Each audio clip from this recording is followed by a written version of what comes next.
Oh, happy Wednesday, everyone. It's your boy, SaleenDriver, coming to you with episode 203 of Wednesday Afternoon Live with me, SaleenDriver. The longest running Wednesday afternoon live stream in all of YouTube that I know of, and the show that endeavors week in and week out to prove that we are the show about nothing in particular. And I think we managed to do that pretty much every week. Let's see who's already in the box. Let me see here. Check on things here. Nate the Great was the first one in. He was not late. He's in Colorado to see family. I wonder if Nate is going to partake in any of the wonderful marijuana edibles that are available in the great far left, mile high in more ways than one state of Colorado.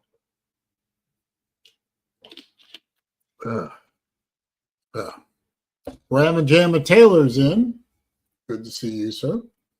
Matt Dumit here as usual. Good to see you. Other folks, I'm sure, will be filtering in, those who are not actually traveling. And hey, maybe some people who are traveling, they're live streaming in an airplane, they're live streaming at an airport, they're in the car, the truck, whatever, tuning in for a little good, old-fashioned, not very wholesome entertainment. Harry Legg, good afternoon to you, sir. And of course, happy Thanksgiving to one and to all. Vandy Dandy's here. He says he's in Bangkok. Oh, he's in Bangkok. Are you mongering or are you just people watching? I wonder if he's partaking of the interesting red light district areas of Thailand. Can be very interesting there, I'm sure. Of course, I want to take a moment. VicTube Productions is here. Good evening to you, sir. It's, actually afternoon, but Raj. Whatever you want it to be. Want to take a minute to talk about what everyone already knows is the recent passing of my friend and yours. That would be Keith Ricker, aka BVD, aka the Big Ball Daddy.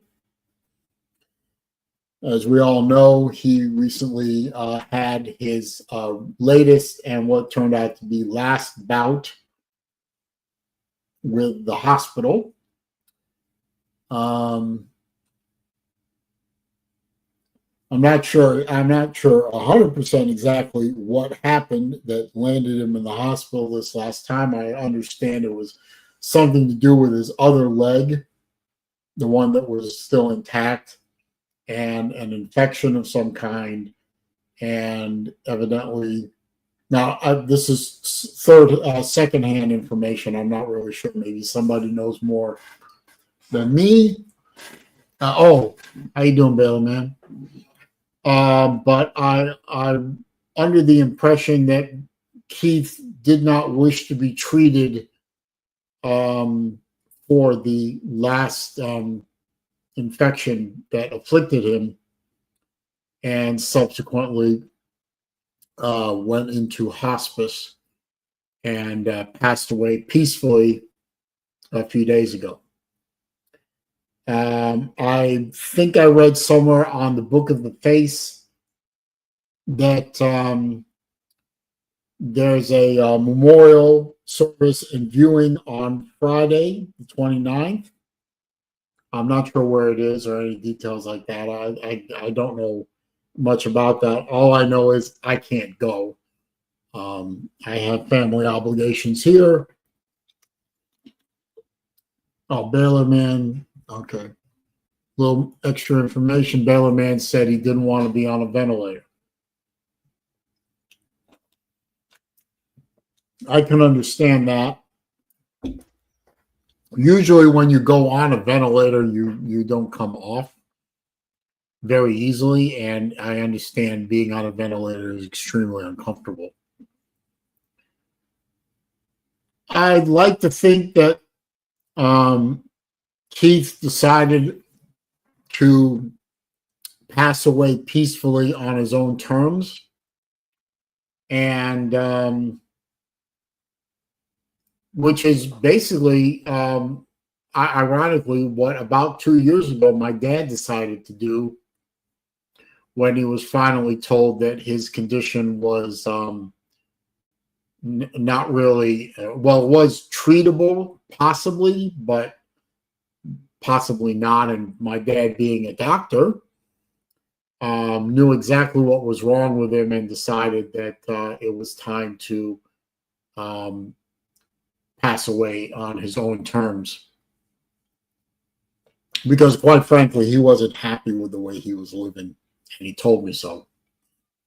Good afternoon, Zona. How you doing? And I guess that's what BVD decided to. I mean, I don't know. I didn't talk to him. I haven't talked to his daughter about that, and I don't think I will. Purely speculation on my part, but I'd like to think that BVD decided to exit with grace and dignity on his own terms. And that's how I'm going to remember him, as a man, a dear friend who wished to leave life on his own terms, and in the most agreeable way possible for him. And I agree, Matt, there will never be another BVD. And I am glad I got to meet him. I saw him in person a few times. He was always a good friend to me. I think he stuck up for me more than once on occasions where I wasn't around to defend myself against detractors. And it got back to me that he shut a few things down that I would not be happy with being said about me on a couple of occasions, and I've always appreciated it. I was a long-term sponsor of the BVD channel. Very proud of that. And when I was with him at the Slob Olympics, at the Slob softball game, etc., he was always very good to me. And he was a good guy, one of the originals of this trash talk community that we all belong to, and one of its pillars, one of its anchors. And he will be missed. And I purposely put as my avatar the graphic, "A Life Well Lived." I think Keith lived a good life. It may not have been a perfect life, but I don't know what a perfect life looks like. And nobody on earth knows what a perfect life looks like. His life, like all of ours, was filled with good times, with bad times, with mistakes, with triumphs, with moments of I should have zigged where I zagged, and full of moments of I'm really glad I did that and handled that in that way because it turned out great. And I wish Keith had decided to be with us a little longer, but that was not what fate had in store for him. And I'm going to miss him. I think this community is a little poorer for him not being here. And I think this world is a little poorer for him not being here. So, Godspeed, Keith Wicker. Godspeed. Traveling Fools is here. Yo, what's up, man? Yep, Baylor man, true. He always did remind us to hug our mama and our daddy, and I did, based on that advice. Well, I see my mom pretty much every night for dinner, but I knew when my dad was, like even a couple of years before he passed, I knew that he was on, he was on the end point, the end slope of his life, and had been for a while, and he knew it too. And I always made it a point to take Keith's advice about, hug my dad. My dad wasn't much of a hugger. That generation never really was, but it was good advice. And if you still have your mom and your dad with you, I think that's the best advice in the world is get close to them and remain close to them, because they have more birthdays behind them than they do in front of them at this point in their lives. And every moment that you're able to have both your parents or even just one of your parents is very precious. And I feel bad for Kayla. I because she lost her father. I know what that feels like. And you should absolutely you should learn from this example if you still have your parents or even one parent. And if you're lucky enough to have grandparents still. My grandparents are long gone. I mean, I lost my last two grandparents in 1993 within 3 months of each other. I lost my first one in 83. I lost my second one in 87. The other ones were gone in 1993. My dad was gone in 2022. I only got my mom left. And then, after she goes, which I hope isn't for a long time, the only thing left is my kids. So I'm running out of family. And that's why I love this community so much, because it's good to have friends, even YouTube friends. Some of you I've met, some of you I have not. Hopefully I get to meet more of you at other events, when I'm able to go again. And it's like an extended family for me, especially during the football season. I'm grateful for all you guys for being there when I needed you. And hopefully, if I can help you guys in some small way at some point in your lives, I'll be able to.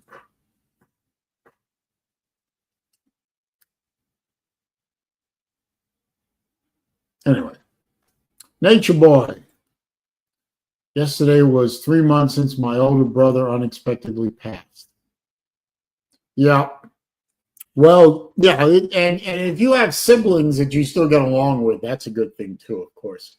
I don't. I never did. I've never gotten along with my sister.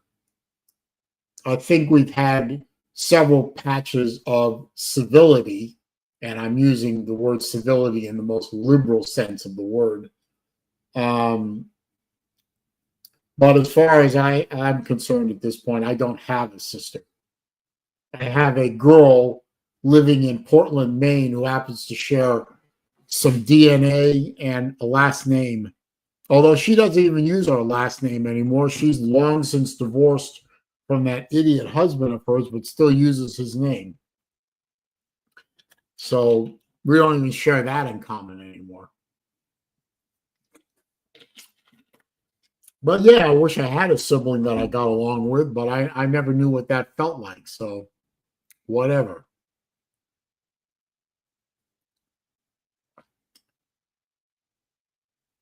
Vandy Dandy got a degree from the University of Maine at whatever that word is. Presque Isle? Presque Q? I don't know how to pronounce that. Oh, what was your degree in? And congratulations.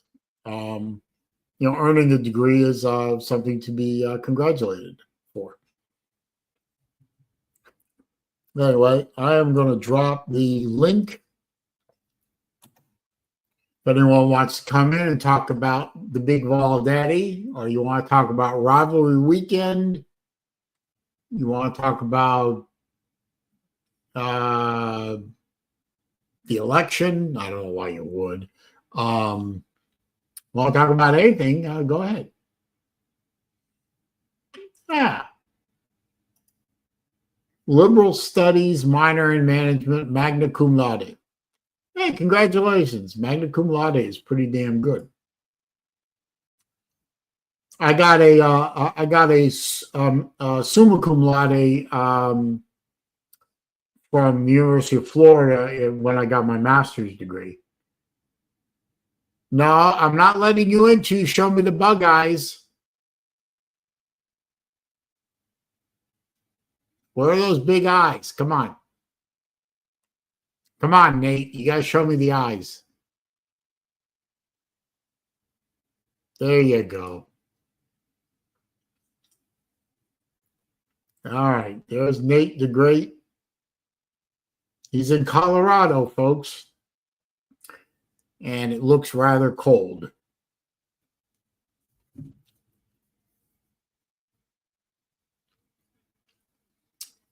So how cold is it, Nate? Or I guess he's in a car with his parents, so he's not going to talk to us. That's interesting.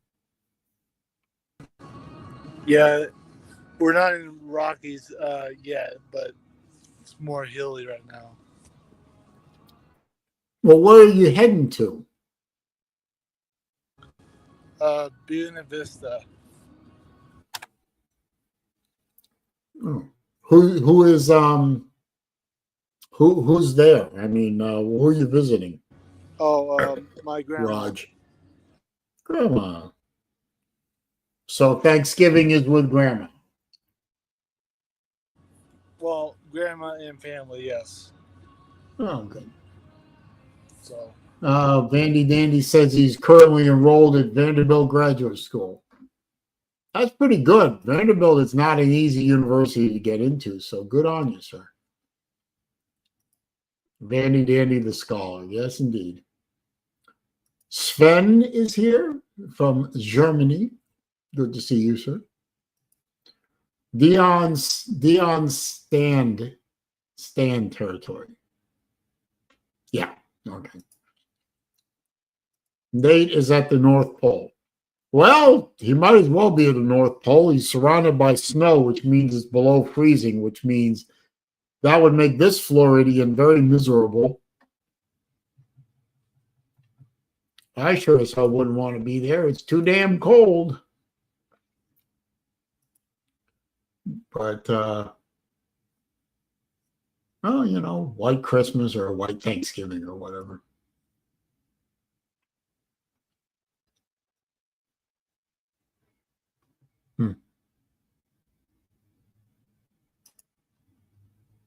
Oh, interesting.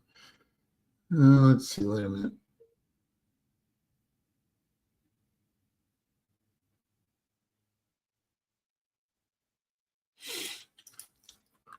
It's a vanity degree. It's the same class Diego Pavia takes. Oh, just doing it for, well, you know, a degree is a degree. I pay you the 10 old Miss dollar this week, Saleen. Okay. Okay, you know, no worries.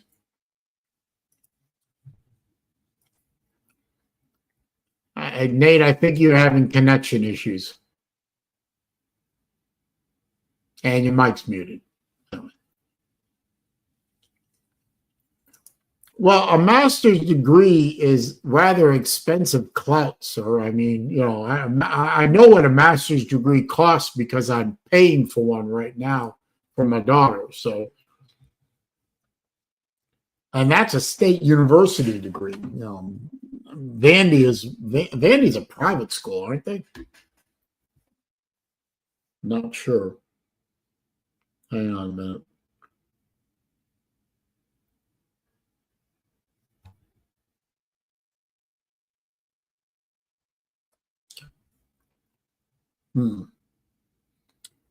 Baylor man's looking for games to bet on this weekend. Well, I'm not really a betting man. You'd have to go to Lou or Pete for that.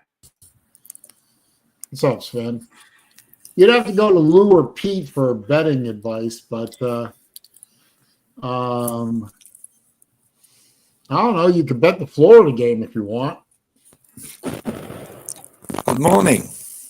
I can't believe Florida's up is favored by 14 over Florida State.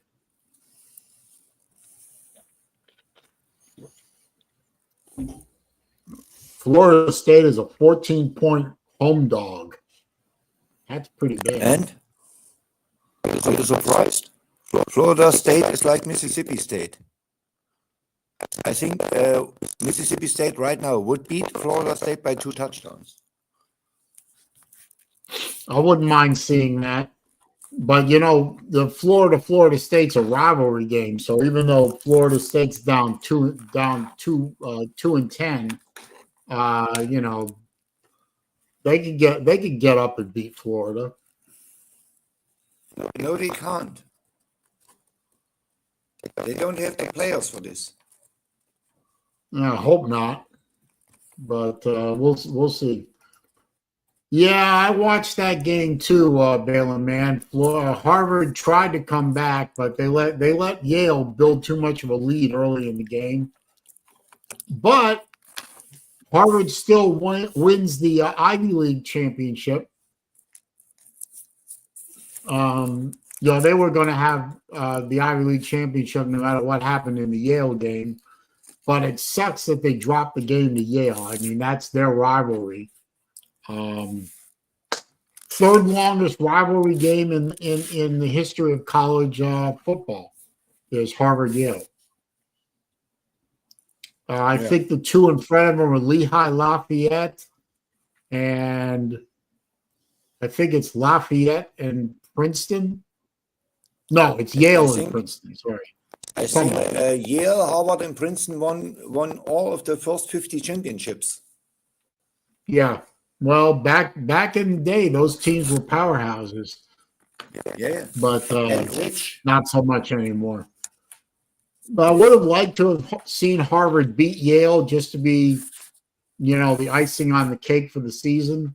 But, first-year head coach goes out and wins the Ivy League championship in his first year, That ain't bad. He could have done a hell of a lot worse. Saleen? Yep, I'm here. I do the PayPal thing from the bank, from my post bank, and I go Friday or Saturday, and then I translate $10 PayPal account. Okay. I have no PayPal on the phone. No, that's no worries.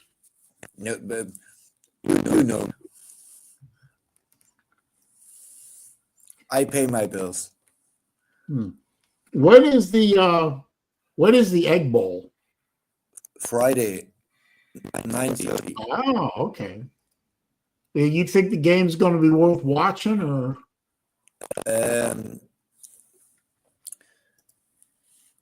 I think it will be. It can go two ways. If the only players are sure I'm getting high. can't That's make why I it to get the high. playoffs, they will opt out.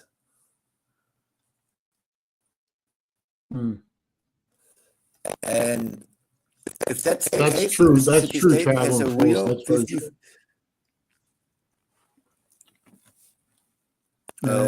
And then Mississippi State has a real shot to win.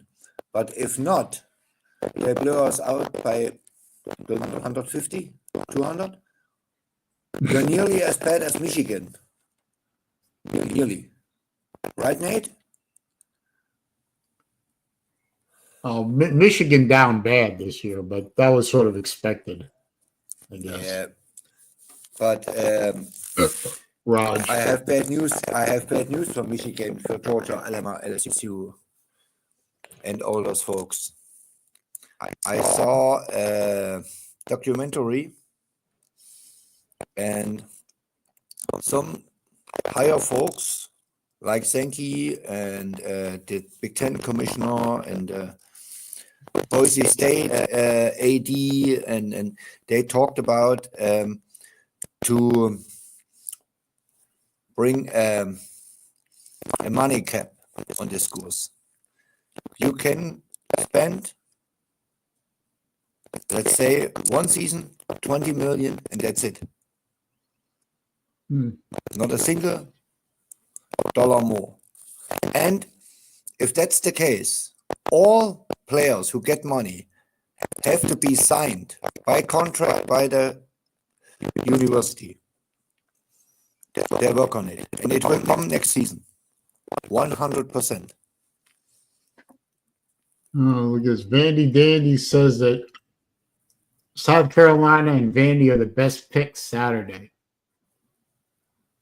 Let's see. South Carolina's playing Clemson. Vandy's playing Tennessee, right? Tennessee. South Carolina, if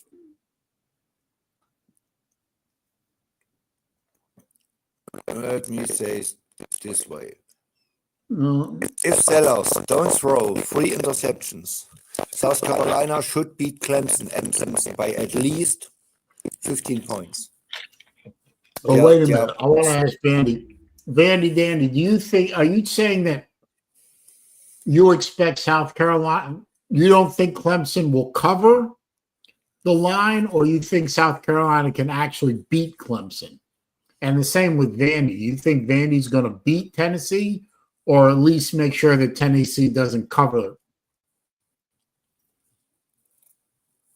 Zona thinks Vandy's going to win. Well, the game's in Nashville, so I guess anything's possible. But there is no home advantage. There will be 35,000 Whitehawks and 15,000 Commodores. Like I remember both years that I went to Florida Vandy games in Tennessee at Vanderbilt. I remember the stadium was both times 50% Florida fans. Yeah. I mean, there was more orange and blue in the stands than there was black and gold. Yeah, of course. But probably I changed it. It's the first season since, what did I say, 54 or 65 years, that the last 5 games for Vanderbilt were all sold out. The last 5 home games were all sold out. And it was never the case. Never. South Carolina is only plus 2.5 over Clemson. How bad is Clemson? Jesus. Clemson played a Notre Dame schedule. And Zona thinks that they're going to beat Arizona State. Okay. Who beats Arizona State? Arizona plays Arizona State, and Zona Tucson thinks that Arizona's going to. Zona, you are my buddy. I love you, but dream on. Scatterboo will destroy you. And Vanderbilt is a 10.5. Is plus 10.5. So Vandy thinks they'll cover. The problem with Tennessee's got a lot of firepower compared to Vanderbilt. So, but, Vanderbilt is feeling it. Vanderbilt's feeling it this year. They might have a shot. Nico is not better as Pavia. That's an absolute fact. Pavia is the better quarterback. by a mile. Well, I was listening to a radio show today while I was walking. The commentator said if it's 7-7 at the end of the first quarter, or relatively close within 3 points at the end of the first half, then they were all thinking Vandy's got a shot at winning the game. But if it's a blowout early, it's Tennessee. The problem with Tennessee is they are 12 deep on the defensive line. 12 deep. And these people will all play on Sunday in the NFL. All 12 people are really, really, really good. But the only thing where Tennessee has absolute massive problems is the run game. They can defend the pass, and they can rush the quarterback. It's no problem. But if a running quarterback comes, they always have problems outside of the Alabama game. But Milroe is not a good quarterback. He makes too many mistakes. And Pavia has the right mindset. If Pavia can establish the run game and throws from time to time bombs, 30, 40 yards downfield, Wendy has a real shot. For me, it's a 50-50 game. Yeah. Wendy is a, I will not say is a good team, but they're really, really decent. And Tennessee has monster days and really bad days. Really bad days. I mean, you never know. Those are kids. They are 18, 19, 20, 21 years old. You never know. No, but in my wildest dreams, I didn't expect Alabama couldn't even score a touchdown against Oklahoma. This is so nuts. This is so crazy. Yeah, I heard about that game. I didn't watch the game, obviously, but that game really surprised me. Yeah, I watched the Florida game. That game surprised me too, obviously. I think that game surprised everybody. I told you.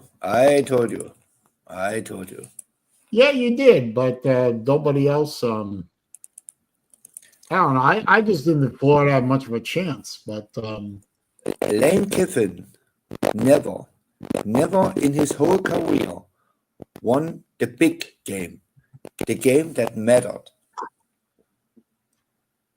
Well, I don't know if I call the Florida game a big game, but if Ole Miss beats Florida, they are ranked 5th or 6th in the poll, and they are safe. Nobody opts out, and they blow Mississippi State out 59-0 or whatever. It was the big game, and Kirby Smart said it best. Every team plays against Georgia like it's their Super Bowl, but we play to go to the playoffs.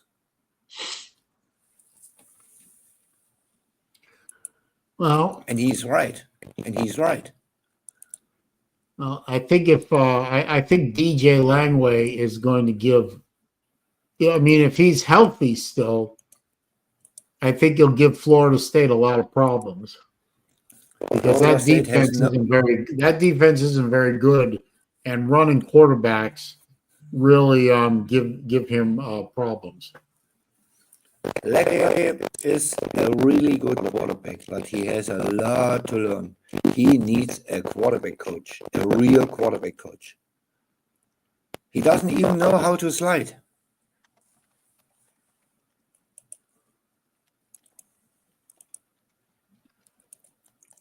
Legway has the arm, he has the mindset, he has the speed, he has everything, but he has no knowledge from the game, how to play the game. This is the problem.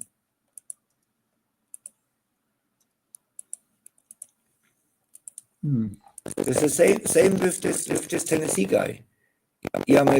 Maliava, Nico. He gets $8 million, $2 million per season over 4 years. And I looked it up.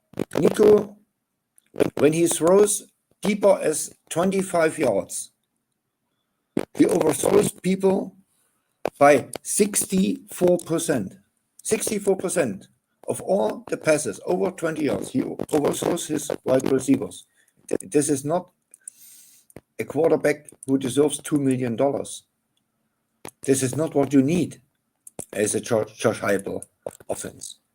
Because the problem is, if a team comes like Georgia and says, okay, or Ohio State or Florida and says, okay, we put 9 people in the box and stop Samson.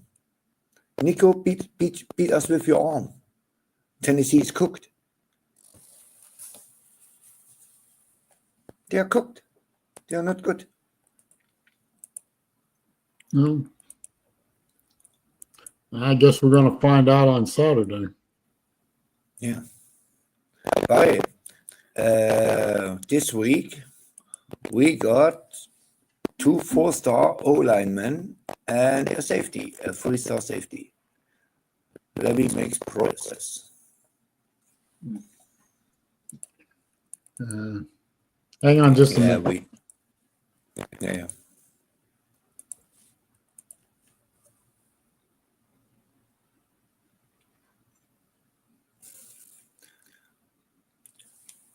Andy, Pavia is simply the better quarterback.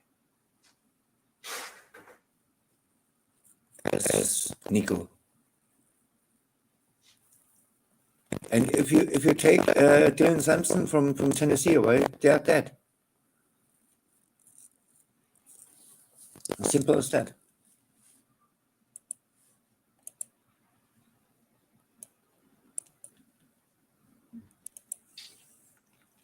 Oh, damn it, they sent the wrong thing. Oh, well. Anyway. Don't curse.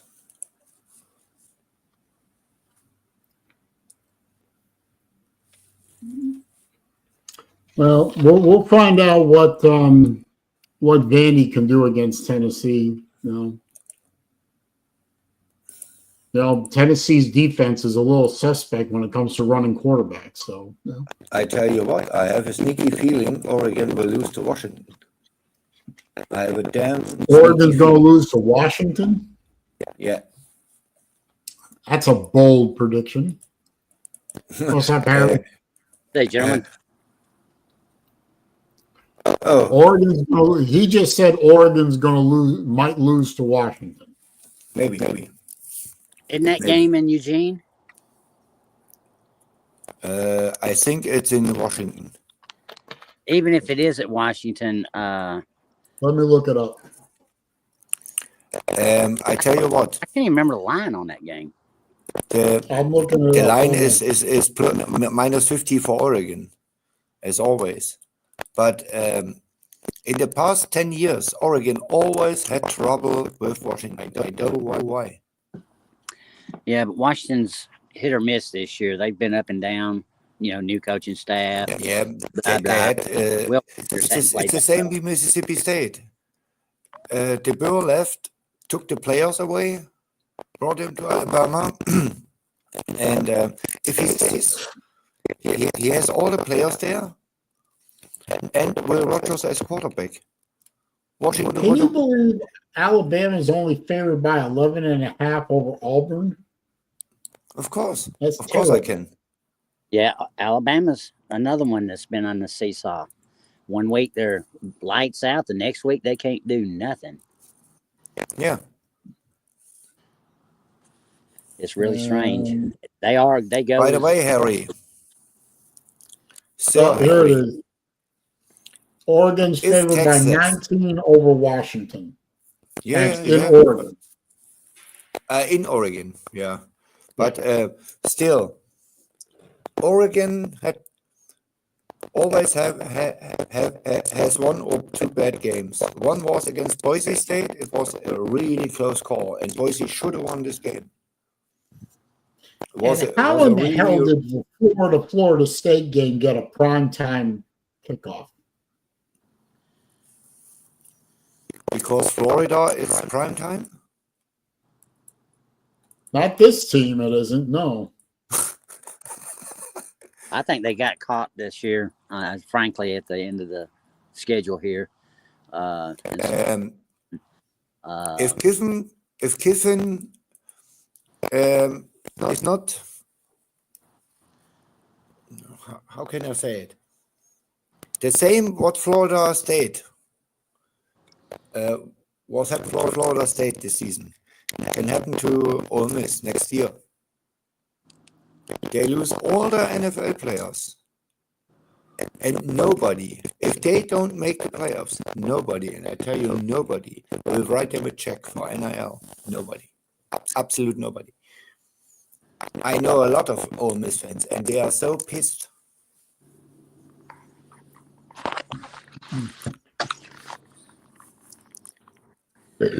Raj.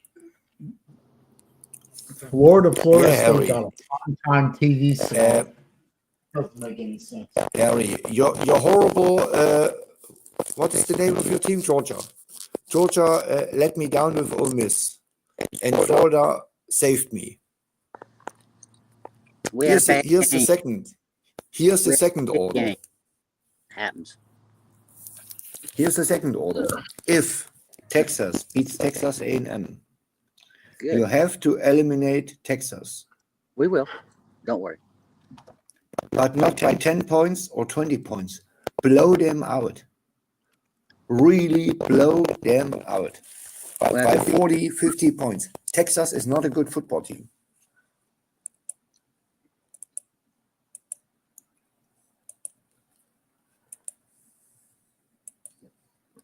I can't stand these hillbillies.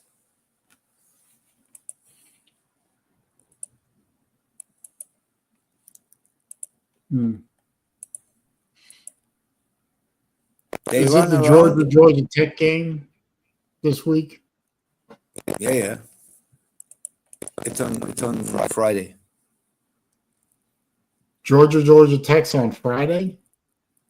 I think. Oh.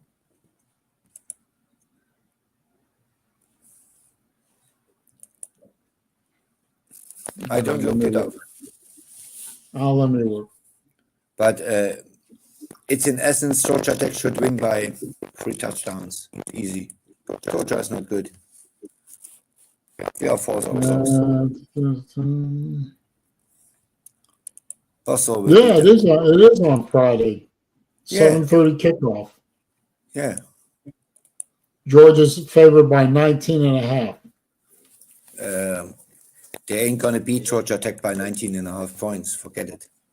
Even if Haynes is on half a leg, no way in hell.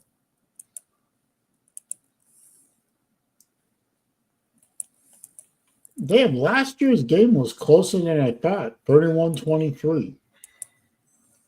What game? Last year, Georgia only beat Georgia Tech by 8 points. We lost last year to Ole Miss by 10. And they had an 11-win season. Ugh.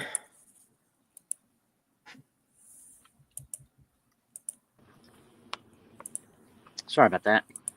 That's all right. Don't worry about it. Wife getting off early.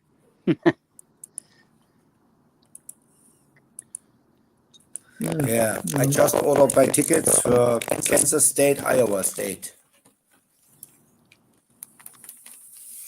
Depending upon which one gets blistered the worst in the class, rotation, so to speak, graduates and whatnot, and all of that, that might be a pivotal game heading into the Big 12 next year.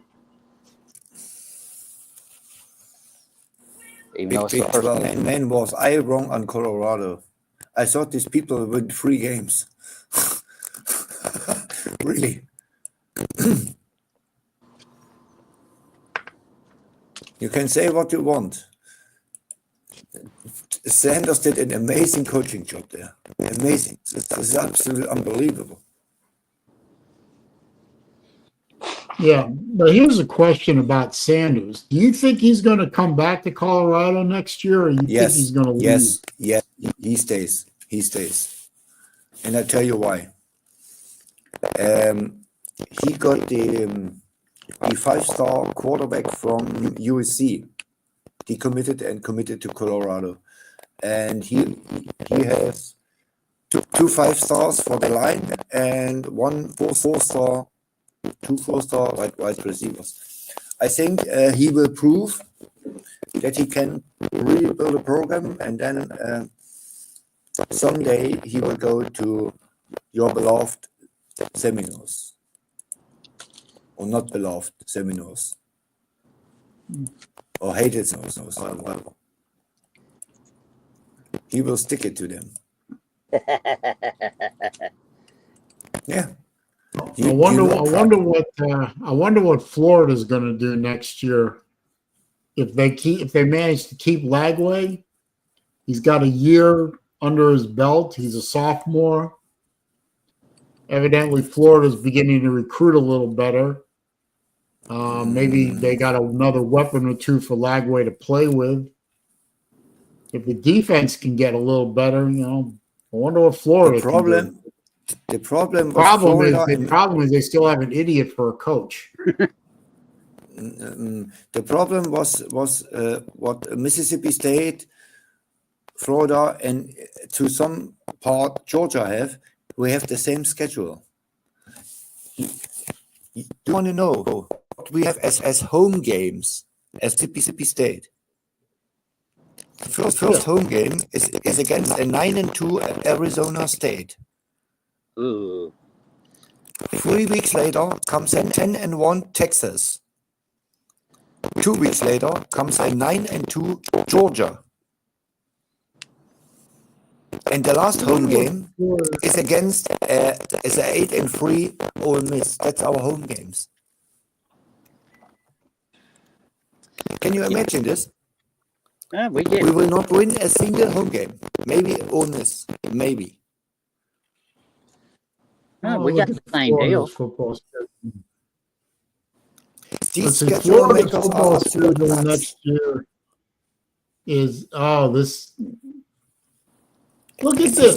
Look at this. Oh wait, never mind. They haven't set times yet. I don't know. The schedule is the same outside of the home and away games. You Yeah, change the well- home with the away games, and it's the same schedule.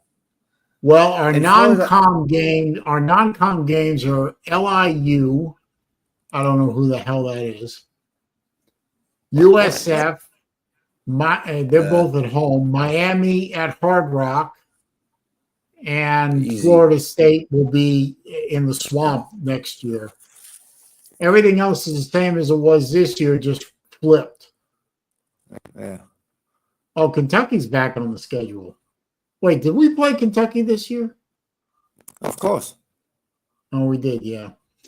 And we have to go to Oxford. Ugh. Yeah. Right? Well, we get you Mississippi beat State at home. I tell you what, you beat Ole Miss. Ole Miss is dead next year. They have nobody. They have nobody. A lot of the teams we lost to, we didn't play them. I mean, we didn't get blown out we got blown out by Texas and Georgia. The rest of the teams we played fairly close. Oh, wait, what about A&M? Did we get blown out by A&M? Let me look. By 20. Texas blow you out. A&M. Oh, yeah. Well, Kentucky beat us up pretty good, too. Yeah. 40-28. So I don't know. I guess we can hope that if we can see some improvement with with Florida next year. You know, maybe we can do what? better than 6-6 or 7-5. I don't know. Not really. And I tell you, look at the schedule. It's the same I'm with looking at Mississippi the State, and that's why our president had said the schedule is what it is. Levy, you have 3 years. You can't. If you are Mississippi State or Florida and you are in a hole, what we are, obviously, everybody knows that. And you look at your schedule. You play Tennessee, LSU, Alabama, Georgia, all in a row, and we have back-to-back home games against Texas and Georgia. The next week we go to Mizzou, and the following week Tennessee comes. How many games we win? This is crazy. This is absolute nuts. And Texas, best team they played, Georgia, and their second best team was Vanderbilt. They don't play LSU. They don't play Alabama. They don't play Ole Miss. They don't play nobody. They had Georgia and the Fruity Aggies, and that's it. It's absolute nuts. Sankey should be ashamed. He's getting paid too much to be ashamed about anything. Sankey is a good SEC boss, but his people didn't do good work. Well, he's got a chance to make amends beginning in 26, depending upon how that shakes out. We should get intelligent schedules in. Maybe we'll go to 9 games, and then that'll solve a hell of a lot of problems. Never ever you will see a 9-game SEC schedule. Never ever. Kirby has already said he's for it. Why should he? I wouldn't mind a 9-game SEC schedule if it meant that everyone gets to play, a real team instead of a cupcake. The problem is, if we play a 9-team schedule, 9 SEC team schedule, the teams beat them up like this year, and you end up with 3 teams in the playoffs, and this costs the SEC hundreds and hundreds of millions of dollars. I disagree. And we don't talk about 20 million or 30 million. This is hundreds and hundreds of millions of dollars. And here I'll disagree with you because of the structure of the conference and the fact that each member gets the same amount of money. What, $70 million a year? So cry me a river. If you have a bad season, big deal. Cry me a river. So college football is cyclical anyway. So, ride the wave. And, our teams will be as good as they're going to be. And so what? If you get beat up in SEC, here's where the computers have got to be reintroduced into any kind of ranking or rating formula to smooth out some of this stupid human stuff that makes no sense. I mean, as we've seen already, the committee contradicts itself and really doesn't have, in my opinion, any kind of concrete way of differentiating between the program strengths that's even remotely logical. I mean, you want to get into the advanced statistical analysis of each team, then they have absolutely failed.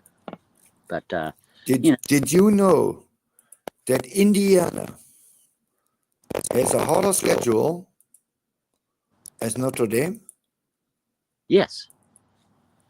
They are 51st or 52nd now, and Notre Dame is around 75 or 80. And Notre Dame lost to NIU.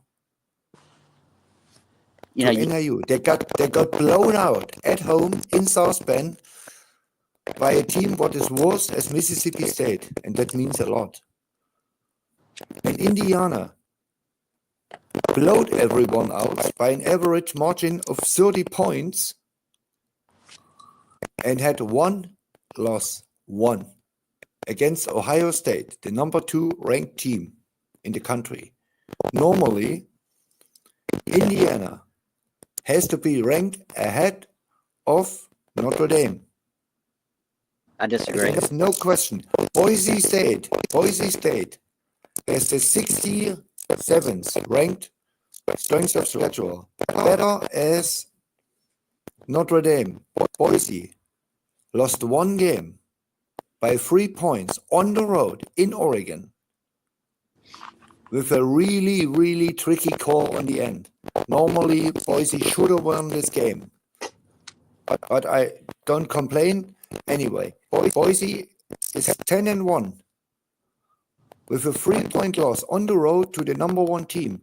Why is Boise ranked behind Notre Dame? It's money. Why is Texas? They got blown out at home by 15. Despite the fact that three interceptions, their best win is Vanderbilt. Why are they ranked 3rd? Can someone explain? This is absolute crazy. Texas has the worst strength of schedule as Indiana and Boise State. They are ranked right now before the A&M game, 90s. They have nobody.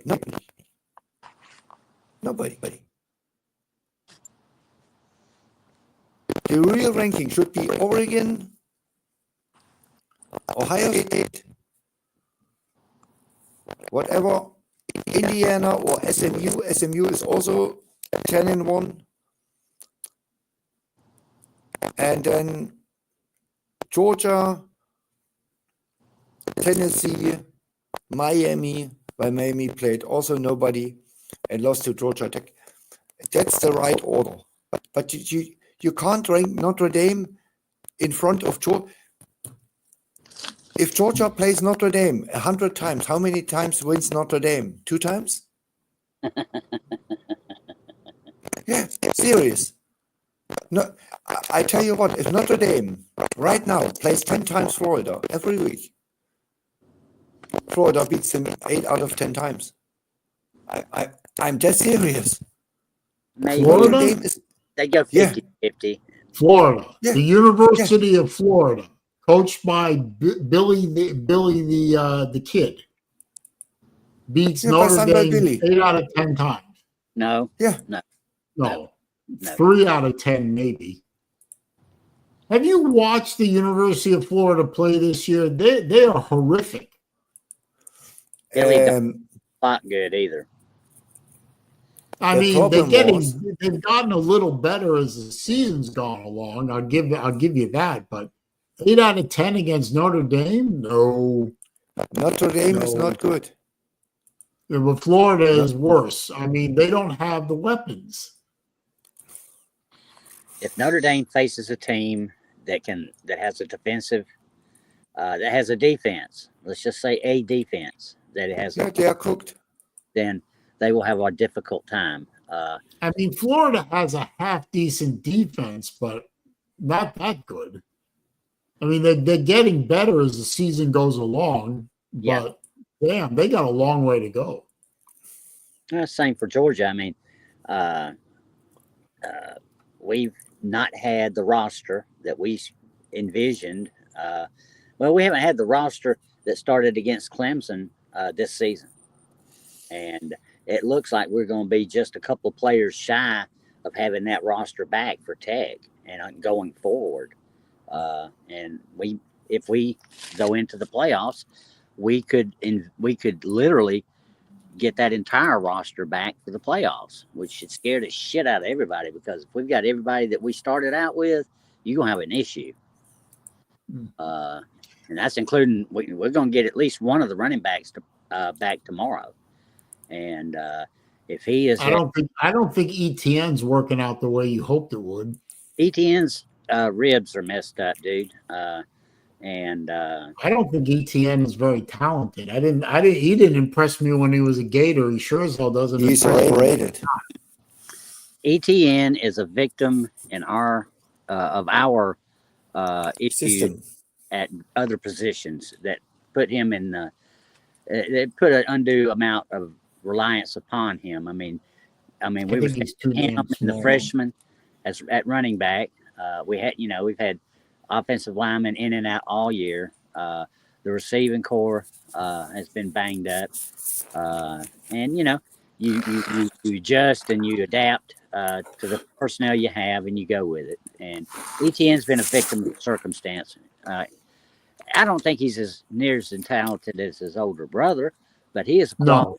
He's quality back. He can get the job done. When Well, you know what? He didn't get the job done at Florida, and I think he knew that, which is why he left. And I don't know. Maybe he can still get the job done for Georgia when he's healthy, but I gotta say, ETN overall career, whether he's a Gator or a Dog, he don't impress me much. well, I mean, he hasn't lit the world on fire with numbers. That's the fact. And what you said, he's not as good as his brother. Nah. He ain't even in the same zip code as his brother. I tell you I mean, what, his brother played could run Clemson, circles huh? around him What? blindfolded. Was this the Clemson Etienne? pardon? His brother? Yeah, Travis. Etienne. Travis. Yeah. Bad. Yeah, he's in the pros now, I think. This was a hell of a running back. I don't know where Travis ended up. I know he went pro. I don't know where he went though. He played with Lawrence, Trevor Lawrence, and won the Netty. Oh yeah, he did go to Jacksonville. I don't know if he's still in Jacksonville, but I'm sorry. ETN in a Georgia uniform, it does not impress me. ETN in a Gator uniform didn't impress me.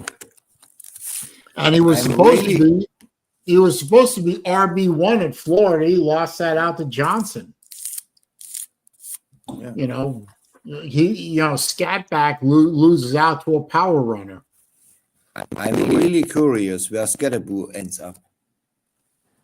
He will get offers, big time offers, as a freshman.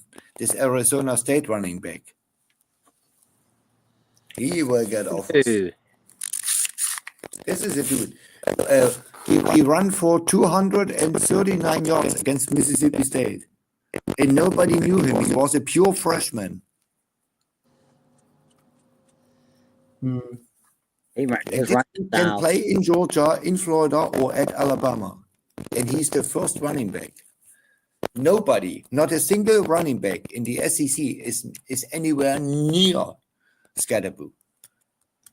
And the best running back is Dylan Sampson right now from Tennessee, and he's nowhere near on this level what Scatterboo is. This is a real bulldozer. He reminds me of the kid from Missouri last year, the way he runs. He is going forward, and he don't give a damn. like a bowling ball. Yeah. What was his name with S? Oh God, I was afraid you was gonna ask because I can't remember his name now. Lord. Cody Schrader. He's in the pros. Cody Schrader. That's right. Yeah, we flat had a hard time with him. He was a good ball player. Yeah. You got to, you tip your hat to the good kids, and win, lose, or draw. I mean, they're good. Period. And nobody can get them all. So I mean, for Arizona State, I hope he stays there, because if he left, Arizona State is cooked. It's the same with Genty. If Genty leaves Boise State, they are cooked. Absolutely cooked. Isn't he a senior? Yeah. He goes pro. He gonna make a check. That kid runs good. I watched him a couple times. And is Carson Beck coming back?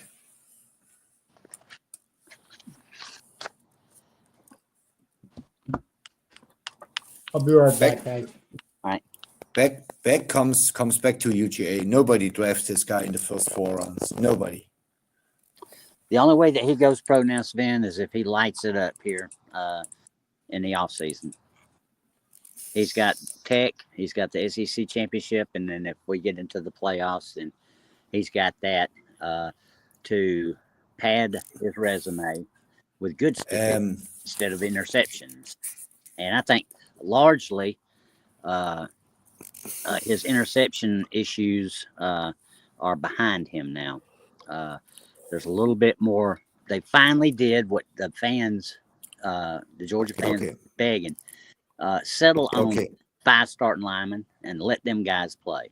And we finally did it. Harry, you are an old guy. Like Saleen and me. We are the old guys here. You remember Dak Prescott, 2014? Yes. He was with Josh Robinson and our wide receiver, a 3-man team. And he had on the D, he had Christians from the Kansas City Chiefs. So, Prescott was before the 2014 season a 2-star. They made him a 3-star in the season. And he was by a mile. Also, I can't remember any quarterback who was nowhere near on this level what Dak Prescott played in 2014 at Mississippi State. He didn't get an invite to the Heisman and got drafted in the 4th round, in the late 4th round by the Dallas Cowboys. So, and he was absolute best quarterback in the SEC. There was nobody even close. And Beck is not Dak Prescott. Never. There's no way in hell that Beck is a better college quarterback as Dak Prescott. Never. No. Because Prescott could run, could throw, and bulldoze people. And Beck has cinder blocks. He can't run. And he makes too many dumb mistakes. He can't handle pressure. If he has no pressure and he plays any cupcake like Mississippi State, he can throw for 500 yards, of course, because we don't sack the guy. But if someone comes in his face, he struggles. It's over. You saw it against Ole Miss. You saw it against Kentucky. I still to this day can't believe Kentucky beat you. And it was all on that defensive line. They pressured back and he couldn't complete a pass.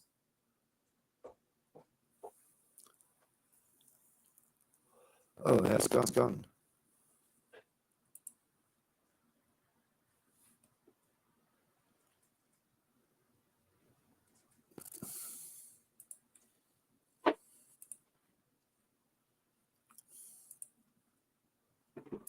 Nobody here. What? I'll be right there. Hang on. Yeah. What, we lose Harry? I have no clue. I see him. He's in the back. Hang on. I told him use his things and he left. No. There we go. Good Lord. Headphones He's on back. and get StreamYard. The other stream, because this one keeps kicking me out. Yeah. As I said, Harry, Prescott was a late 4th round pick by the Dallas Cowboys in 2014. Hello, Rob. Never seen Rob in here before, but hello. Yeah.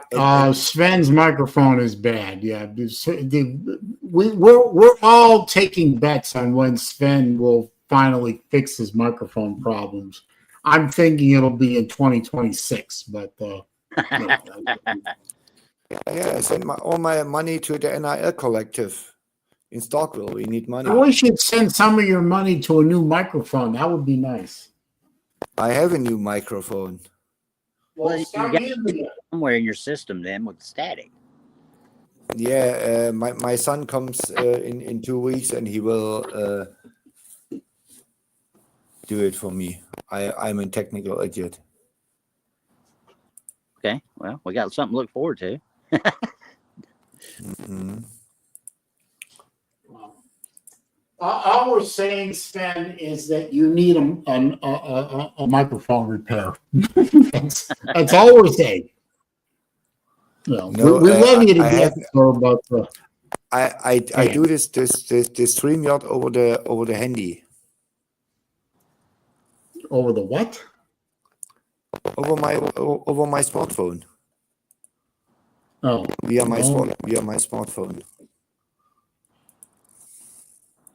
That's what I'm doing. I'm on the phone. I mean, I'm doing it through the computer, so if I so much as touch this screen, then I'll get kicked out. Now I can go put my headphones on and use the StreamYard guest and never get kicked out.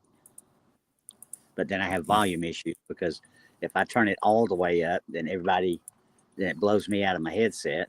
Y'all can hear me good, but I go deaf in the process. So well, we hear you fine, you know. well, I'm not on the headset right now, so Oh, okay. I'm just sitting on the deck, enjoying the no wind and a very light breeze and about 65 degrees. Not too bad. How is the It's Florida hoops team actually not doing? 80 here. Let's see. How are your hoops teams doing? Our hoops team actually is doing well in the preseason here. So we might actually win it here.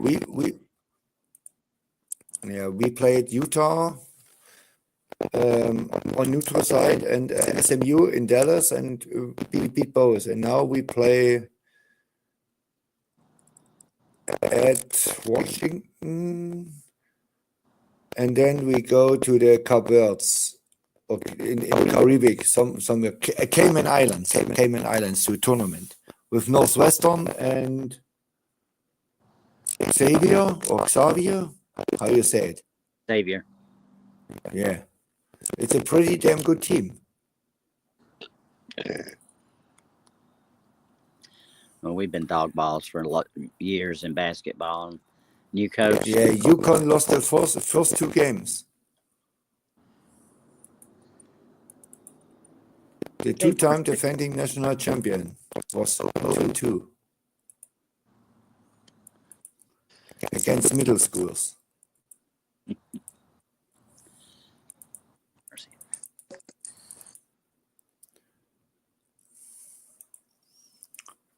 Right.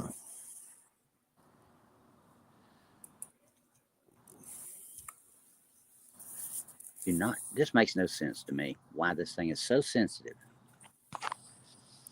Well, what happened? Oh, Vic Tube's here. Hang on. What's up, Vic? Vic Tube.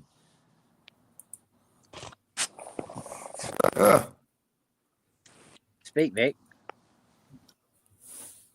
Yeah. So Saleen, you ready to put that whooping on free shoes this weekend?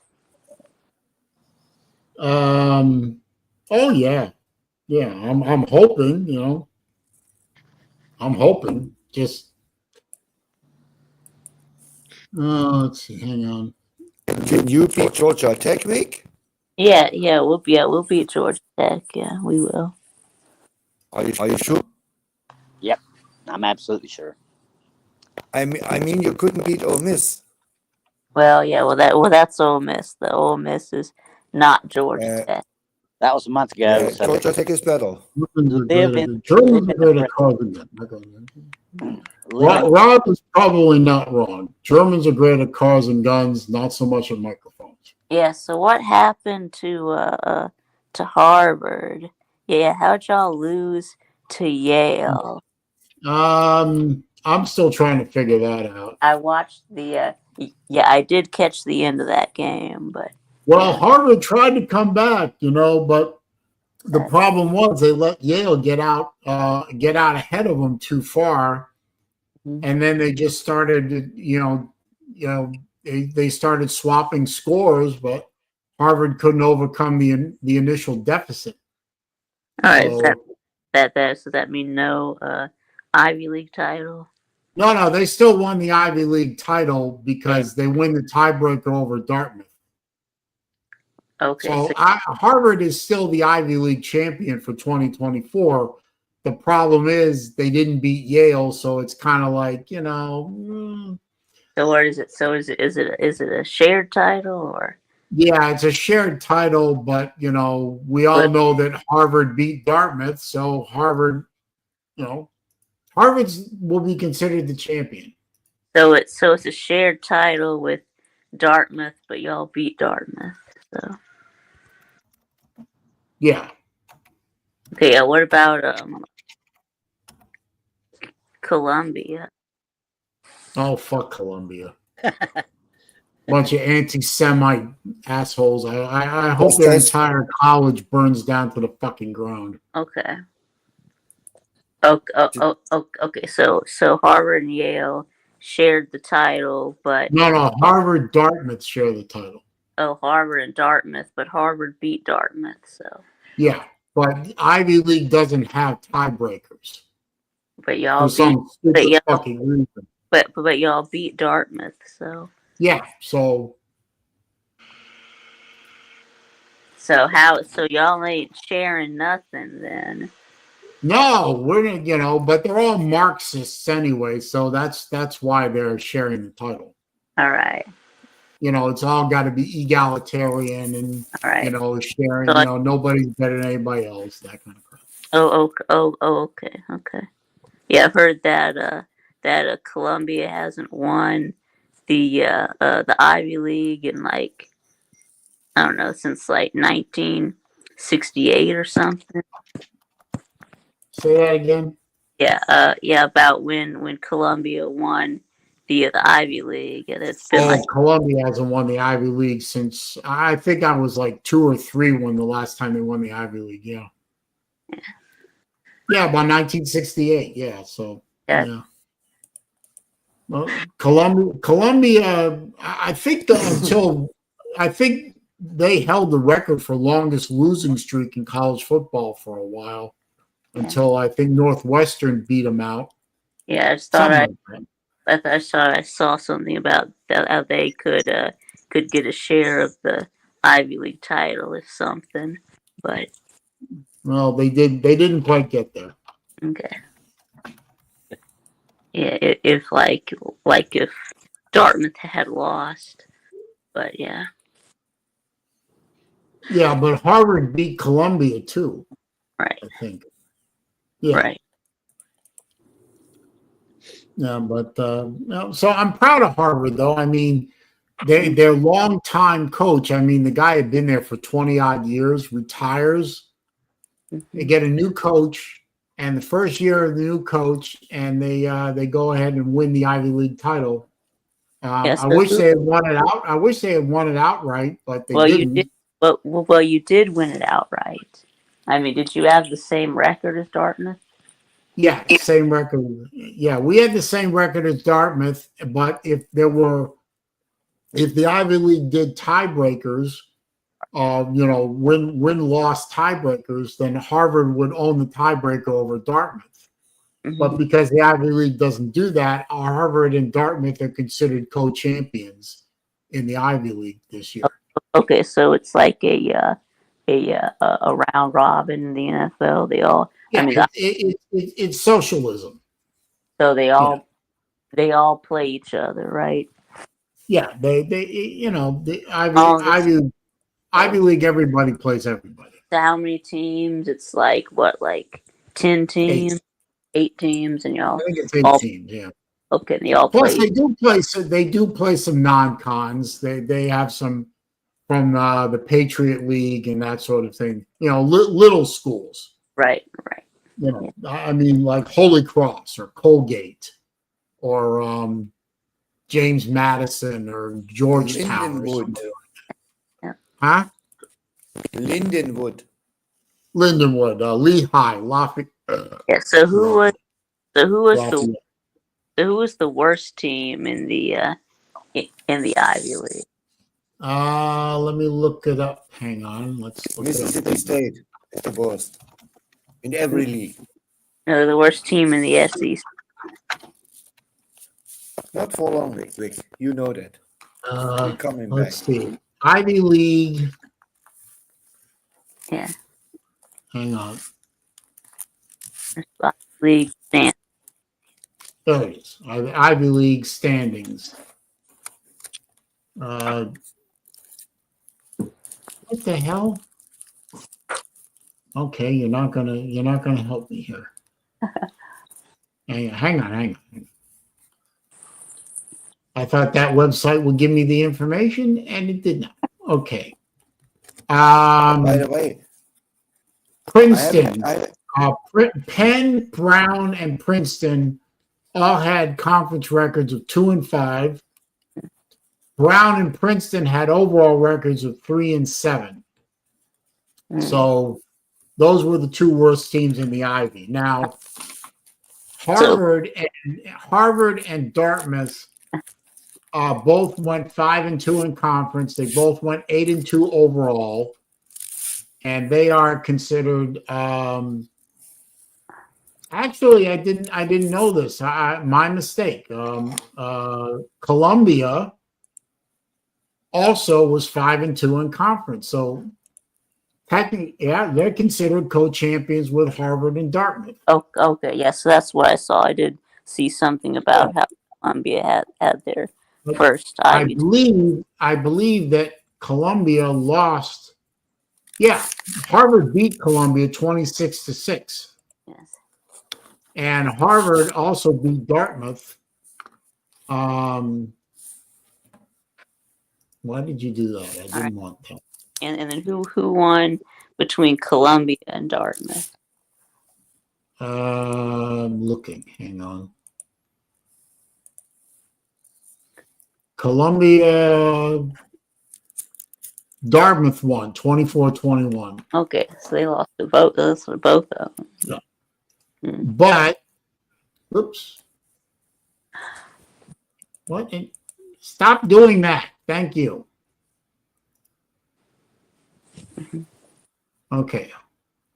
Harvard's only loss was at Brown, which really pissed me off. Uh-oh. How did you the Brown? Yeah, that really angered me. But Harvard beat Dartmouth 31-27. Harvard beat Columbia 26-6. So even though Harvard, Dartmouth, and Brown all finished at 5-2 in conference, Yes, Harvard owns the tiebreaker between both Dartmouth and Columbia. So Harvard should be considered the champion for 2024. They're the real champion. Yeah. They're the real champions, but unfortunately, it was to Brown. But you said they were like one of the worst teams that they finished up. Yeah, they were, but it was in Providence, and Harvard decided not to play defense for that entire game.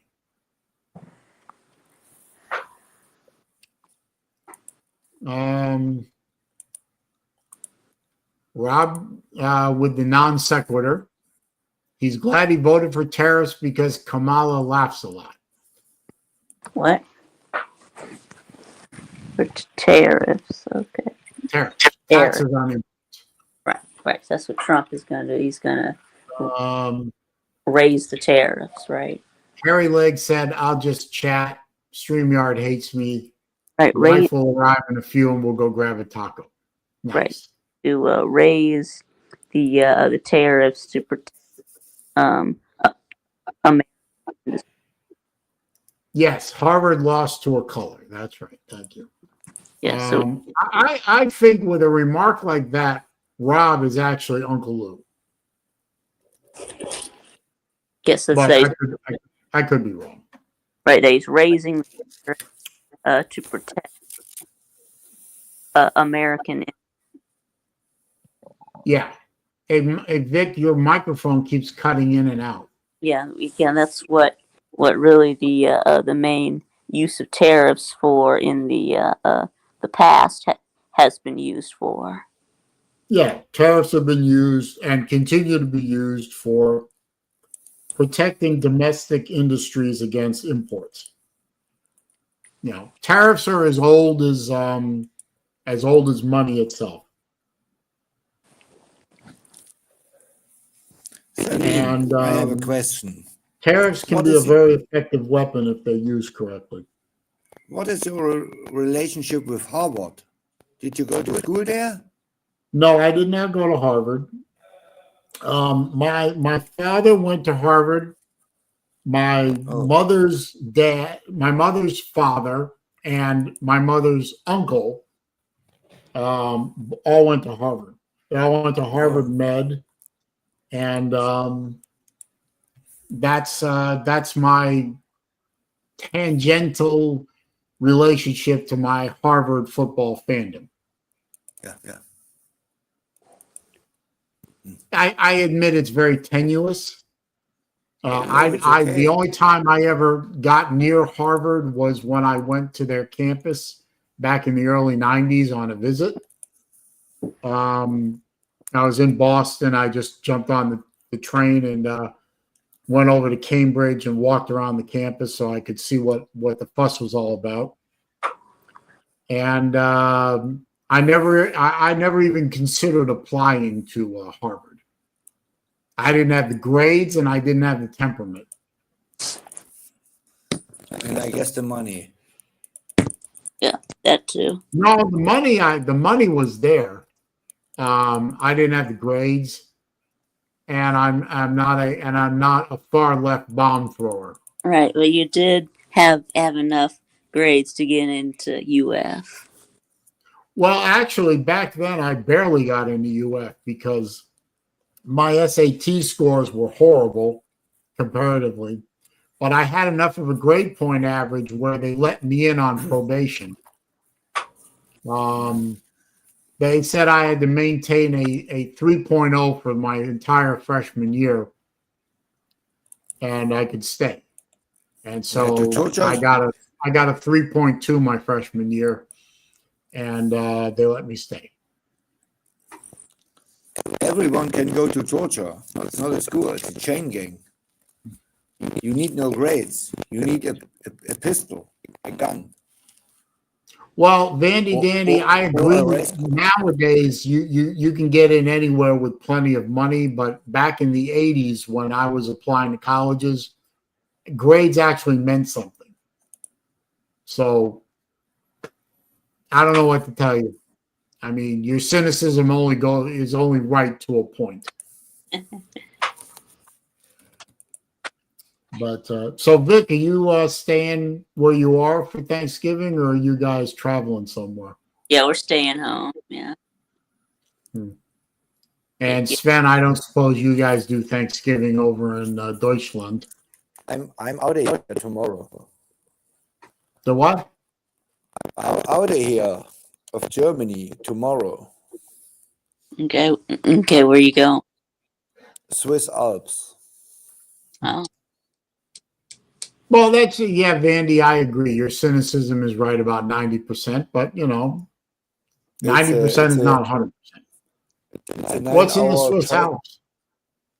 I have buddies there, and my best friend is from there, and I didn't see her for a long time, for a year or so, and she said, "Come over here."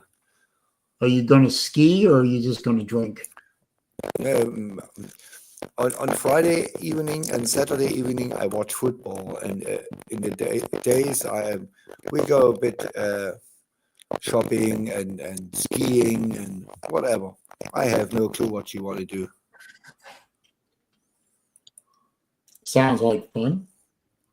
Yeah, and I come back mid next week.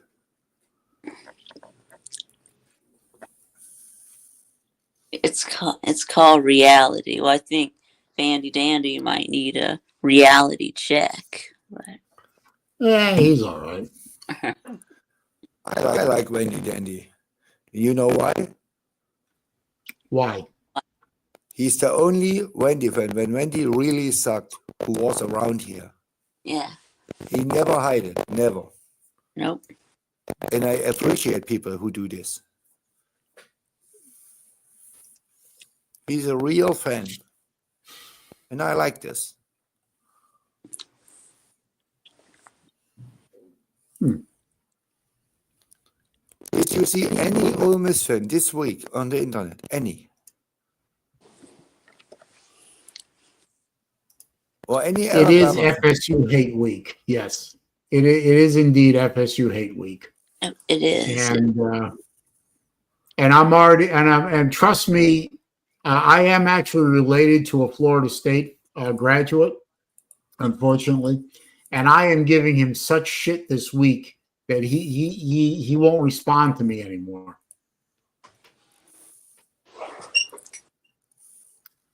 I'm looking forward to I'm looking forward to the game. I'm hoping that Florida puts a beating on Florida State.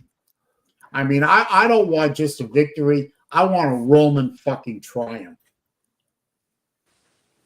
That's what I want.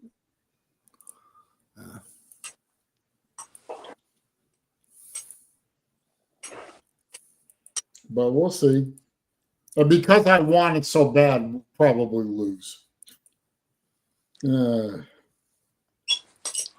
well, I guess we'll see.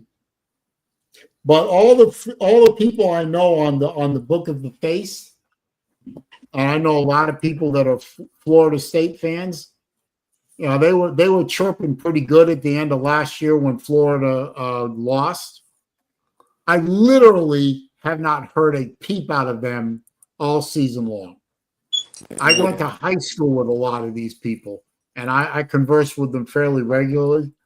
I haven't heard a word from anyone. The only person who's been chirping even a little bit is my cousin, and he's been chirping in reverse. So, yeah, the Florida State fan base that I know, and I know a lot of them, they're gone, man. They fucking disappeared. Yep. Yeah, they got a big win over Charleston Southern. Yep. They beat a high school team pretty good. Excellent point, Connor. How many teams went from 13-1 to 2-10? Yeah, I think it. You know, Uncle Lou says a lot of things that are heavily draped in the cloak of hyperbole. But I think one thing he said rang very true. Georgia beat the absolute will to live soul out of Florida State. I mean, they took the soul out of Florida State's program with that loss. And you know, and I watch now, I gotta say, I am no fan of Georgia. I am no fan of Florida State. Obviously, I hate Florida State more than I hate Georgia, and that's saying something. I don't like Georgia. But I watched that entire game from start to finish, that the Georgia-Florida State game, and I was laughing my head off. I enjoyed every second of that game. And I find cheering for the black and red to be, you know, I purposely didn't eat before that game so I wouldn't throw up. But I really enjoyed cheering for Georgia that one night when they just absolutely lambasted Florida State, ran them off the field. I wanted Georgia to score 80. I wish they had. They could have. They could have. They definitely could have. Joe Burrow could score 100 on Oklahoma in 2019. It's easy. Rob, Easy. I don't know if Sven is more understandable in German because I haven't heard him speak German. Ich kann Deutsch reden. Battle Angel's here. Hour and a half late, but she's here. Good to see you, my dear. As everyone knows, Battle Angel is one of my favorite people on the internet, and from what I always say, the most patient and long-suffering woman in all of the internet.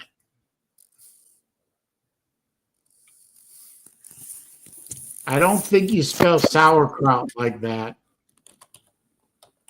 Sauerkraut? What? Stop it.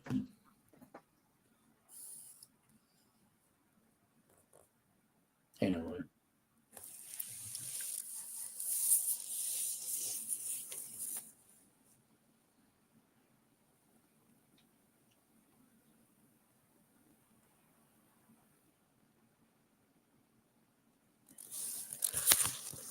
Yeah, I got here. I wish you a happy Thanksgiving. Oh, thank you. Florida wins, Boston wins, Mississippi State wins. Can you, last thing, can you imagine if Texas A&M beats Texas, Georgia Tech would beat Georgia, and Wendy beats Tennessee? What does the committee do with the SEC? And all three are not far-fetched. I mean, Georgia Tech may have a 25% chance. Wendy is a 50-50 shot, and East Texas is a 50-50 shot. Can you imagine?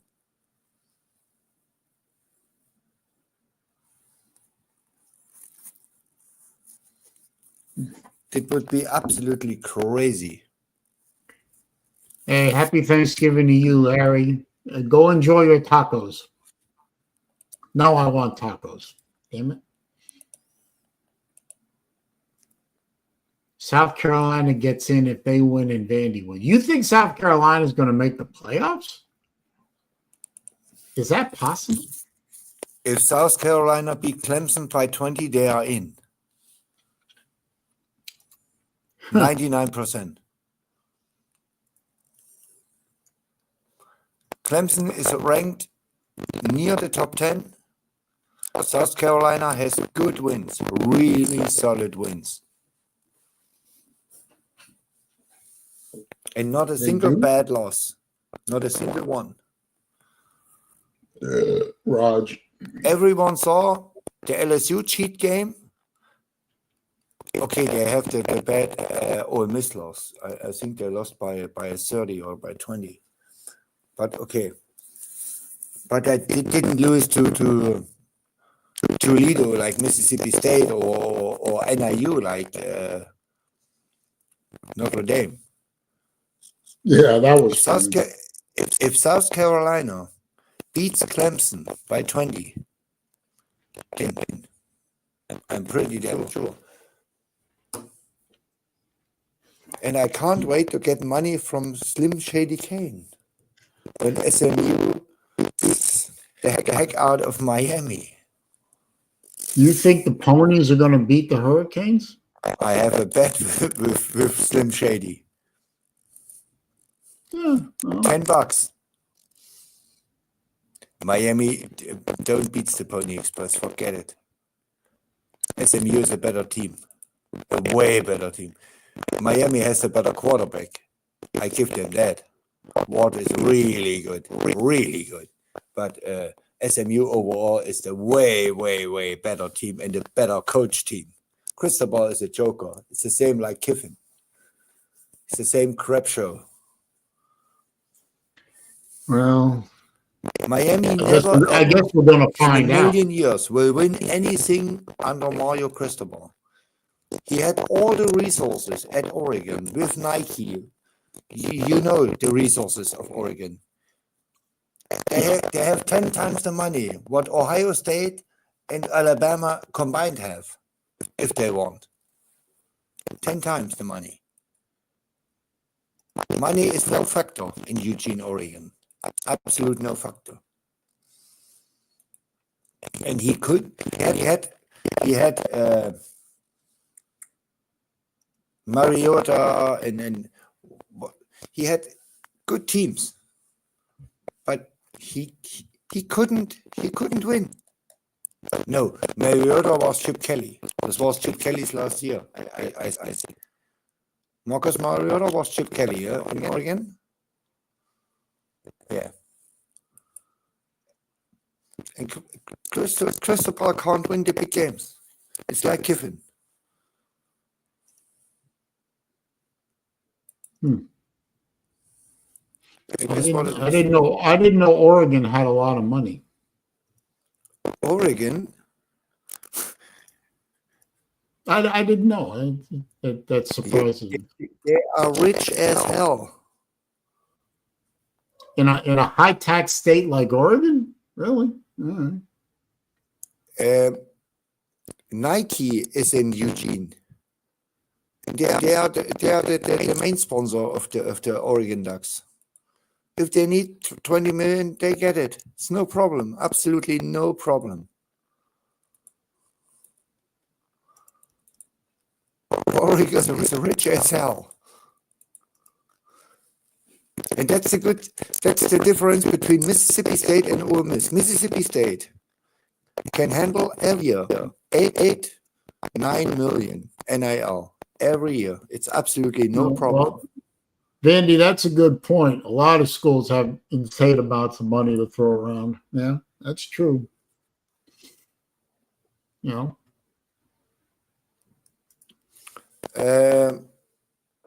I still don't hate think so. NIL. I still think NIL is going to destroy this sport. Yeah, NIL and the portal will destroy college football. And as I said, Sankey and the Big Ten boss and the Big 12 boss, they sat together and they said we have to find a way, and they will make rules for the 2025 season. All the players get under contract by the schools and get paid by the schools. No opt-out, no transfer portal in the season, or you lose all your money. It will come next year. It's wild west. There are no rules in college football right now. No rules. If Georgia comes and says, okay, we need a running back in the middle of the season, they call up Scatterboo and say, hey Scatterboo, we give you $5 million. He goes to his coach at Arizona State and says, okay, I go to Georgia, or do you pay me $5 million? He goes in the portal, and 2 weeks later he is in Georgia, and nobody does anything about it. This is crazy. This is absolutely nuts.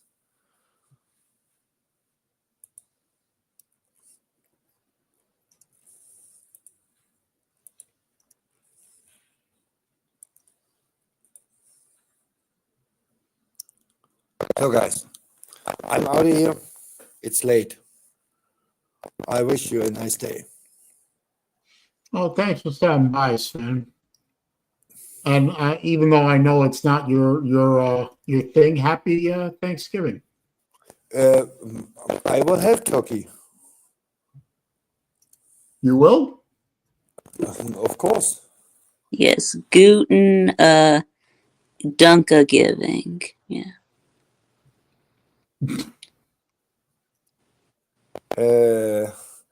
Das heißt, Yeah. Thanksgiving of German ist Erntedankfest. Okay. Ernte is I thought that Guten means good. Good morning. Guten yeah, morning. sorry, I was thinking of yeah, good does not mean happy. We don't say happy morning, we say good morning. But so yeah, you're right. That doesn't make sense. Happy means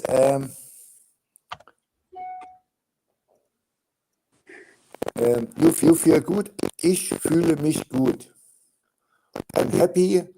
Ich fühle mich. How can I say it? I don't know. Ich bin I erfreut. speak 2 languages, I'm happy. English and English. Ich bin erfreut. Es macht mir Freude. Zum Beispiel. Or I am happy. Ich bin glücklich. Lucky. It's a happy. It's like luck, but for a person. I'm happy. I'm a happy person. Ich bin eine glückliche Person, ein glücklicher Mensch. Well, however you say it, I hope you have a good day tomorrow. You too. Oh, well, And we talk next week.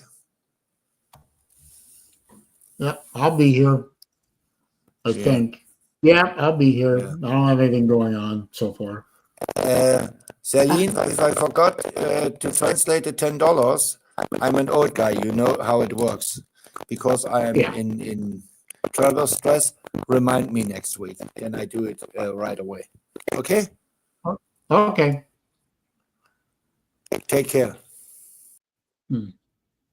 Be the same. All right. Well,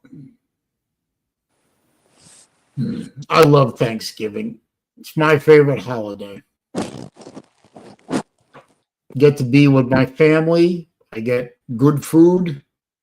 And, well, you know, way back when I watched it, there was football, but I don't watch that pro shit anymore. So, well, Daniel Berry, Sports Highlights, is here. Good to see you, sir.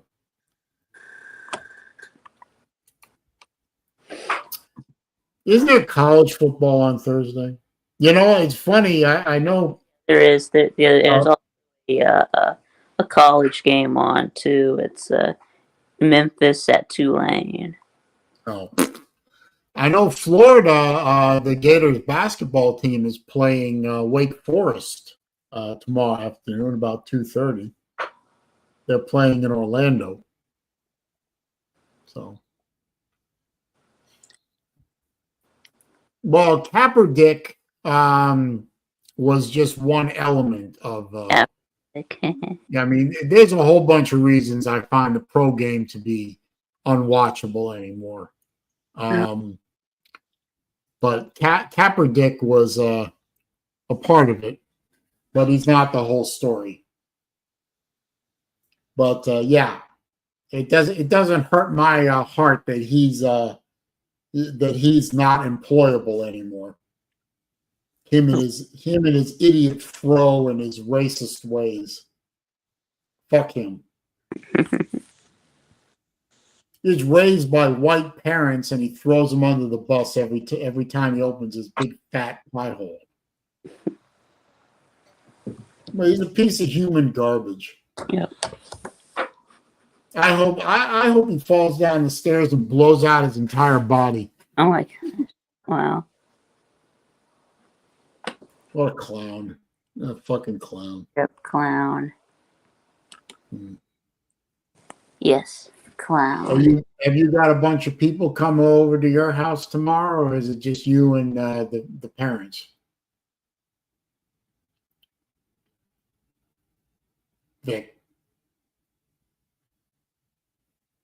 Victor. Yeah, I got I've got an uncle and a cousin coming, so Oh, good. gonna be my mom's brother. Mom doing all the cooking? During at Thanksgiving, it's really not what it used to be, but No, I'm sorry about that. yes, yeah. Matt Dumit says he's going out, spending it with family. Yeah, yes, it's usually what happens, after the grandparents, pass, that some holidays start to go to shit. So Yeah, I understand. Well, I've got both my daughters will be here. My older daughter's boyfriend will be here. Actually, my older daughter just turned 27 on Monday. yeah, so it's like Yeah, my sisters are, they have to, choose between, Thanksgiving and, Christmas. So of course they'd rather, just do Christmas. So yeah, I understand. yeah. Um, Yeah, instead of, coming. my mom will be here. My daughters will be here. Yeah, so really make a whole lot of sense to, come for Thanksgiving and then turn around and come back for Christmas. So, yeah. Vandy Dandy says he's going to a bar in Bangkok for Thanksgiving, serving a traditional American spread. Well, that's good. Hmm. Yeah. I wonder if Vandy Dandy has explored any of the fun streets of Bangkok. Bangkok. Yeah, they don't. Yeah, they don't call. They don't call it Bangkok for nothing. So. Yeah. And I wonder if he's been to Soy Cowboy yet. Or the Nana District, or Nana District, or whatever they call it. Anyway. Well, wherever you are, have a good time doing it, right? Yeah. I'm going to have a total of 8 people here tomorrow. Yeah, I'm doing the turkey. That's good. Yeah, you got. Oh, I didn't. I don't know why I didn't know that, but I didn't know that Vandy Dandy lived in Thailand. I don't know why I didn't know that. I'm sorry, my bad. Yeah, you moved. Yeah, you moved. Yeah, to Oh, I didn't know Thailand. that. Rob said he's staying away from family so he can enjoy Thanksgiving. Okay. No, that's kind of sad. But hey, I have a problem child in my family, so I understand completely. If she showed up here, I'd shoot her. Oh my God. Wow. I don't want her here. She ruined my holiday. But she won't come to Florida. It's too hot. No.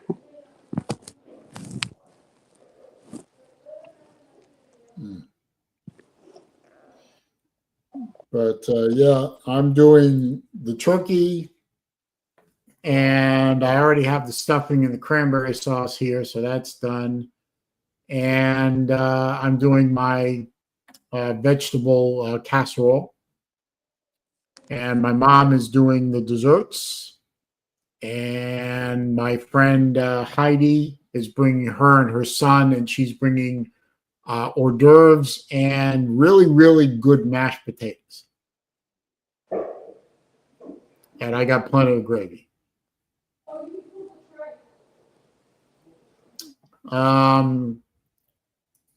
Well, I appreciate that, Rob. And I'm not allowed to speak to her, so I can't ask her anything. Not allowed. No. Making a cinnamon roll casserole. What's in a cinnamon? Well, obviously, cinnamon roll is in a cinnamon roll. How do you make a casserole out of cinnamon rolls? The cinnamon rolls, yeah. I mean, you put the cinnamon rolls at the bottom of a casserole dish and you put stuff on top of it? I guess so. Or you put stuff in a casserole dish and then put the cinnamon roll dough on top of the stuff. Nate the Great said stuffing is the best dish. Okay. Yeah. I don't think I've ever had cinnamon roll casserole. I've had cinnamon rolls, but Sven says you should go to my house for Thanksgiving. I may not have enough food. I don't. Well, maybe I will. I got a 17-pound bird, so should be okay. yeah. And then my mom takes the carcass with her, and she makes turkey soup with it. Yeah, we use the turkey to make gumbo. Oh, okay. And technically, and Vandy Dandy is right. It is called dressing, not stuffing. But since I put dressing in the turkey, it's still stuffing. If you put it in the turkey, it's stuffing. Yeah. Rob evidently doesn't like stuffing. Abomination. Okay. You're an abomination, Rob. I don't care what you call it. Call it dressing, call it stuffing. I don't care what you call it. I just call it good. Yep. It is good. Yeah. Now, hang on just a minute. Just in defense of stovetop stuffing, if you make it with chicken stock instead of water, it ain't bad. I mean, it's not traditional holiday stuffing, but for every day with roast chicken or whatever, stovetop will get you by. Yeah, Nate would probably eat up all the food in my house.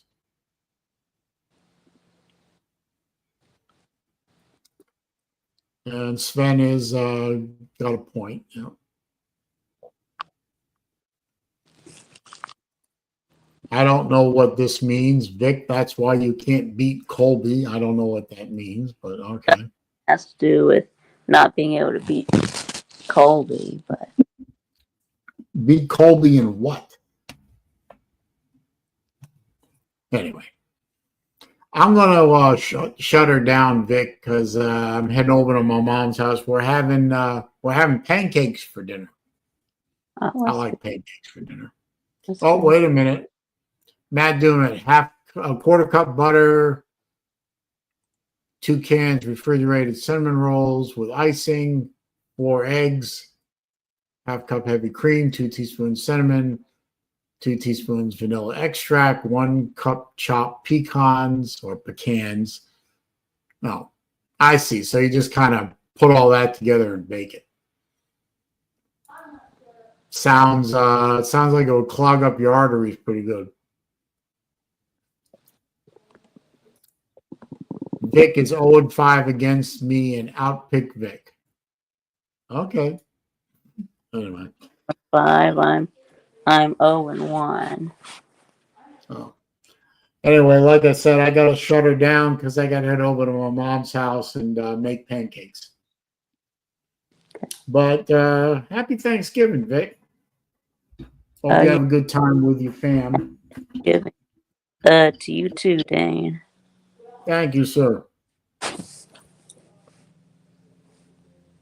Thank you. And of course, happy Thanksgiving to all of you here in the chat box.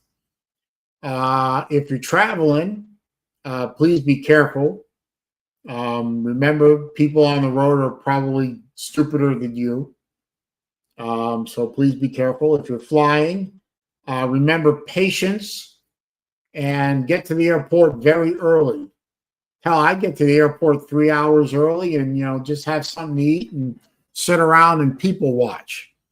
Airports are some of the best places in the world for people watching if you're into that sort of thing, and I am. I find people fascinatingly stupid for the most part. If you're, like I said, if you're driving, be careful. If you're flying, be patient. And be patient with your family. That's all you've got in the end. And again, rest in peace, my friend Keith. Godspeed to you. You will be missed, sir. We miss you already. Remember, every day above ground is a good day. So if you don't think you have anything to be thankful for, you do, because you're above ground and you are thankful for that, I hope. As BVD would always say at the end of his streams, hug your mama and your daddy if you still have them. And if you don't, think of them fondly because they help bring you into this world. And they deserve to be remembered for, if nothing else, just that. Enjoy the games whenever they're being played, and whoever your team is. Except if you're a Florida State fan, and I don't know why you'd be in here if you are. Fuck Florida State. I hope we beat you by 100.